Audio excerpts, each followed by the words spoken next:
So now we're going to talk about the very important process of how you find a formula for an inverse function. And I'm going to take example 5 from the handout. I'm not going to read the handout here. I'm just going to write separately. You can read the handout, the rest of this page in the handout on your own. But we are going to work with f of x equals x cubed. And we're going to find an expression for the inverse of that function. Now, you might even be able to just guess at this point what the inverse is going to be. If f is a function that takes a number and cubes it, what would the reverse of that process be? The reverse of cubing is, I'll answer that in a second.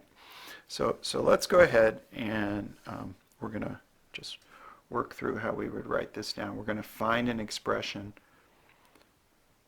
for the inverse. Again, this, I think you should be able to probably tell me what the answer is without doing any algebra, but here we're going to go through the algebra. So when we work these through step by step, we're going to replace the f of x notation with y. It's just less cumbersome, okay? And we're going to write that function as y equals x cubed.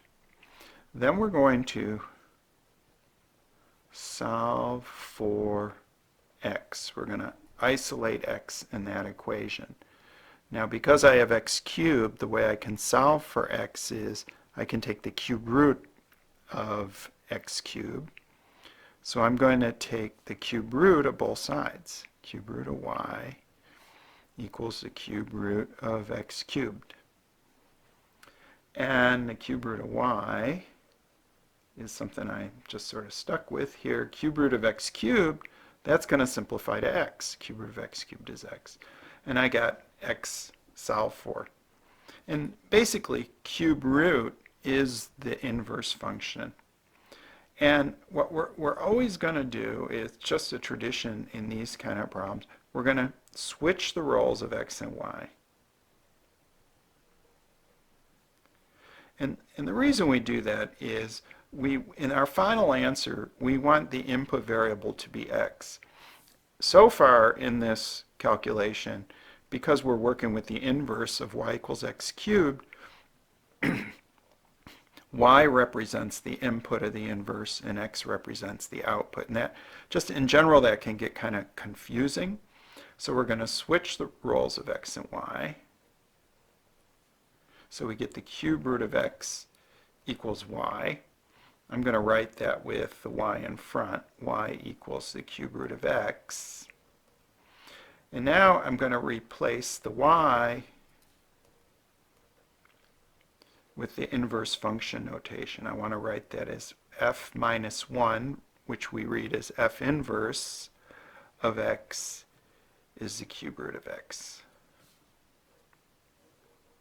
So there we found the inverse function for x cubed, which you might have guessed was the cube root function.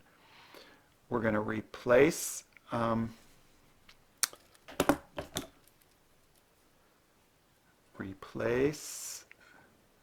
f of x with y. I would say that's our step 1. I didn't write it out the first time. Step 2, we're going to solve for x. Step 3, we're going to switch x and y. And step 4, we're going to replace y with f inverse of x so that we have the inverse function notation. So 4 steps. Step 1, step 2, step 3, step 4, and I think I'm just going to start the exercise in a separate video so this doesn't go on too long. So now we're going to do this calculation through several exercises.